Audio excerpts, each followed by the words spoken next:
Hey, good afternoon, Drew. It's great to see you. And What's going on, buddy? Good to see you too. hey, another week where we get to feature a book that we've been reading together. Be Your Future Self Now, a book by Dr. Benjamin Hardy. Absolutely fantastic book that I've enjoyed reading with you over the last couple of weeks. You know, I can hear the little roll call there in the background. I'm trying to speak over. That's pretty loud, but Ben Hardy does an outstanding job giving personal testimony, relevant psychological theories, and I think great principles, threats, truths, and steps on how to be your future self. And this really hit home with me, you know, because most of my life I just went and did stuff, ran around doing all sorts of things. And the Army and the Special Forces taught me how to be a top-notch planner for military operations. And lo and behold, I have not done a good job planning my future self and my future prosperity for me and my family. And this made me really reflect on how I can do a better job at that. And then also for the venture that we're having between ourselves and Colonel and Convict, how maybe we can do a better job of planning the future selves that we might have together. So, anyways, that's my take on this book, and I'm really interested in hearing what you got out of it today on this video. Over to you. Well, welcome to prison. That's what they're always doing, is shouting over the intercom.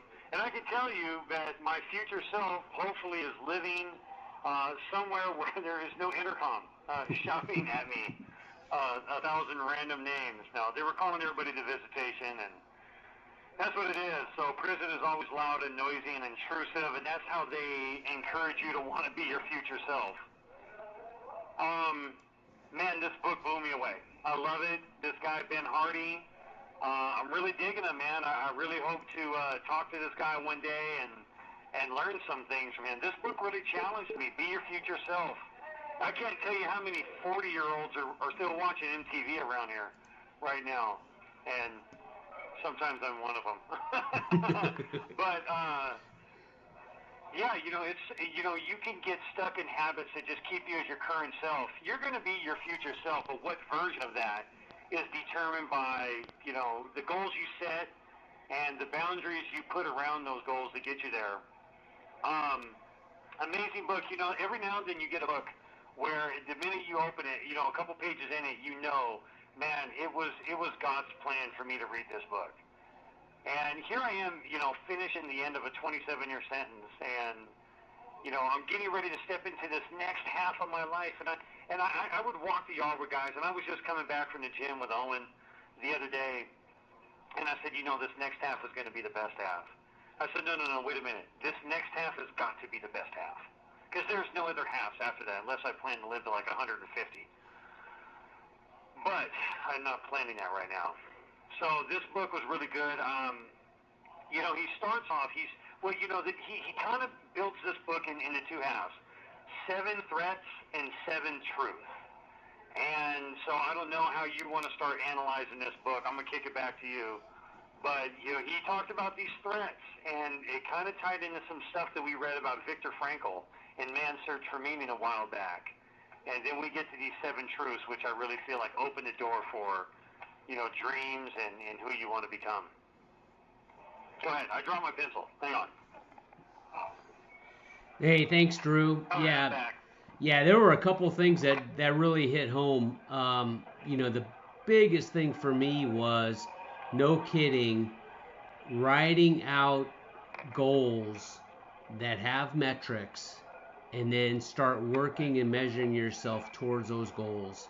And the reason why is because you need those goals to help you push away those lesser tasks and those distractions in life, and your proclivity to naturally procrastinate, or follow, look at you know the squirrel, or the shiny coin or whatever, and really focus on, no kidding, what you want to accomplish or things you need to accomplish to get towards what you want to be, your future self.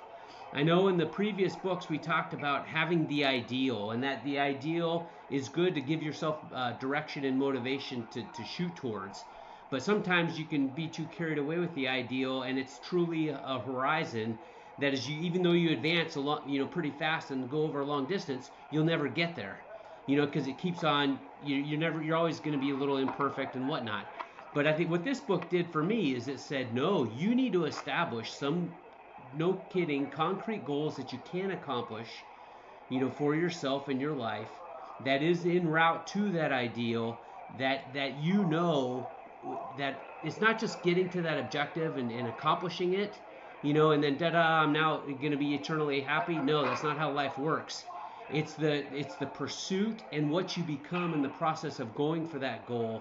That's all about, the why you're going to pursue it, and that's how you create your future self, is through that accomplishment. And then I really liked his guidance on, hey, you need to distill, and he referenced Jim Collins, who wrote the book Good to Great. You only can have 3 goals. If you have anything more than that, then you're diffusing your ability to actually accomplish something meaningful. And so I've been trying to do that for myself. Okay, what are my 3 goals? And I've been trying to craft those, and maybe I'll even draw them on the dry erase board real quick. But hey, no kidding. I never really got into metrics until I became a manager in Honeywell. But over the last year, we set out some goals and we built metrics to measure ourselves to accomplish them. And lo and behold, because we did that and we looked at it every week, we knocked it out of the park and we hit a home run as a team. And I'm like, why in the heck am I not doing this for myself and my family and for this Colonel and Convict, venture? Because it makes sense. And I need to get rid of all the noise, use the shears to cut through the BS in life, and do what's really going to matter and make a difference. So I didn't jump into the truths or the threats, but hey, I'll give it back to you and pivot off of what you got out of it. I'll talk about the 7 and 7. No, that's really good, and I think the metric thing, and the daily journals, the planners that we've been working out of. Right now we're working out of the Phoenix Planner, and looking at the things I'm writing down for a day really helped me focus. You would be surprised how fuzzy you get when you're kind of freestyling your life. How many people out there right now, how many people listening to this are freestyling their life? Any great team that goes out onto a field to win has plays. They have an intention. They have a game plan. No football team goes out. That's called backyard ball. When you go out there and you kind of just like wing it and just sling the ball around. And that's cool when we're talking about playing baseball or football or soccer as a kid. But how many people have that strategy for life? They're kind of just freestyling it. And that's these planners that we've been doing. We did the Future Self one by Michael Hyatt. Now we're doing the Phoenix Planner. We did the Bujo, and we did Brendan Burchard's High Performance Planner. Really making me a high-performance prisoner. So yeah. I want to talk a little bit about, he says hope. Hope is a key thing. One of my first notes, and I'll just kind of use this to kind of summarize the 7 threads. He says, when we lose the purpose for your future, you die in the present. And that kind of ties into his whole theory that your future self drives your present more than your past. A lot of people think that your past drives your present. And maybe for some people that might be true. But I can tell you for me that when my future seems clear, when I become certain about some things within my relationship, my career aspirations, where I'm going to live, things I want to pursue, I'm more energized and motivated in my present. But I have to spend time really getting clear about who I want to be and where I want to be in the future. He says something pretty powerful here. He says, you determine what your experience means. A lot of us go through things. It could be a bad relationship. It could be a bad job experience. And we've allowed that to become something more negative and more heavy than it needs to be. And that ends up kind of guiding us from the rear. But we want front wheel drive, not just rear wheel drive. And a lot of us in life kind of just have rear wheel drive. He wants us to have that front wheel drive, which is your future self. So what I'm aiming at is really driving me more than what happened to me today. I can't tell you, and I think I've said this before, and I'm going to give it back to you. You can explain to everybody what you just drew on the board. But I can take a negative thought. I can feed it and nurture it for days until it begins to rob me of my sleep, rob me of my peace of mind. But a positive thought is fleeting. I can hold on to a positive thought maybe 30, maybe 45 minutes before it evaporates and my mind is looking for something negative to latch onto again. I think that's what it is with our past. You know, it's so easy for us to have a negative experience in the past, or my life here in prison, and coddle that until that becomes the thing that envelops me. And what this guy, Dr. Ben Hardy, is saying, no. Let your dreams meet you in your present, and let that be the thing that drives you. Front wheel drive. All right, back to you. Yeah, I think that's awesome, and I agree 100%. You know, you gotta let go of that past. You can't let that past, be your future. You need to visualize a better future, and you need to go for it. I really like the reference to, the Man in the Arena poem from Theodore Roosevelt. You got to get in the arena. You got to have the courage to put stuff out there that's not 100% perfect, so you can get feedback, you can learn, and you got to go for it. And you can't be scared. And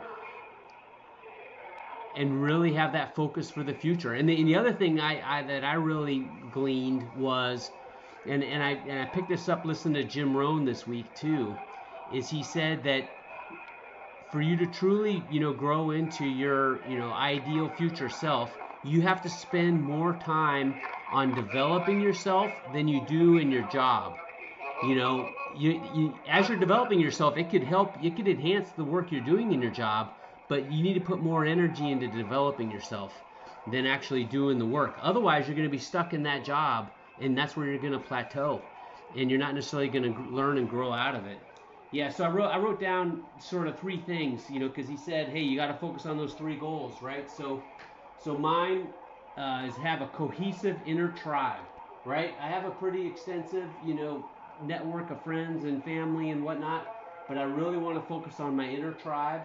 I want to dedicate 150 family days for this year, and I want to start having like one-on-one sessions with my boys at least once a month, and that's a technique I use from learned from Honeywell, where you just have the one-on-one discussions, talking about, hey, where do you want to go? Let's think about the future. Do you have good goals? What are your habits? So that's number one, cohesive inner tribe. Then I want you and me to create a Colonel and Convict pottery factory. Okay, I reduced the number of books, so let's shoot for 26. But I think we should still have 52 blog entries and 52 videos that we post over the next year. So these are 12-month goals. And then the last one, just as I was talking about the importance of self-development, I want to have consider myself a good self-development practitioner. So I want to get really physically fit, get down to 180 pounds, get a weightlifting coach, because I've never been good about reaching out and getting help from experts. So I want to do that, and then I want to get a couple certifications, a project management professional and lean certification, that'll help me in my line of work. And so there I did it. Those are my three goals that I'm going to go after, while I still have to do everything else in life that's required of a, husband and father and, manager at Honeywell. But those, I think, are going to give me focus, and it's going to help me in those domains of life that I really want to improve in. So, back to you. All right, I want to get free, get married, and get something else I don't want to say online. Get happy. So, no, I got some better ones. Those are freestyle. Okay. Hey, I want to share with everybody really quick. On page 97, he says scientists at the Max Planck Institute for Biological Cybernetics took participants to a thick forest and gave simple instructions. Walk in a straight line. Without distinguishable landmarks to guide them, test subjects had to rely only on their sense of direction and their ability to put one foot in front of the other. You with me? Yep. When questioned afterwards, several participants were confident that they walked in a straight line, that they didn't deviate at all. Yet, despite their confidence, GPS data showed that they walked in loops as tight as 20 meters in diameter. People really do walk in circles. Man, I thought about the children of Israel, how they wandered in the desert for 40 years. I've heard like theologians say like it was hypothetically like a 2-week trip, but they made it take 40 years, And I just thought about our natural inclination to walk in circles in life. Man, people in here that I know that have done 20, 30, 40 years walking in circles, doing time. And that's kind of, one, they give you a track. And that's what you literally do is walk in circles. But I'm talking about life. How many of you feel like, man, I'm really walking in circles? And that's the key thing.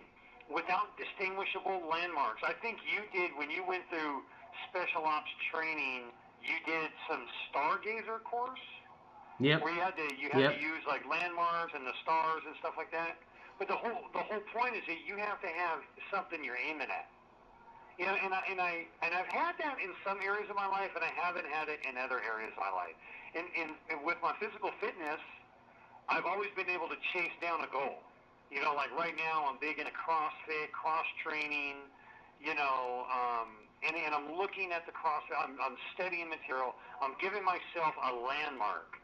But there's also in some other areas of my life where I realize I am walking in circles because I haven't really given myself landmarks there to race after. So, anyways, we only have 2.5 minutes left. Your thoughts on that and whatever else you want to share.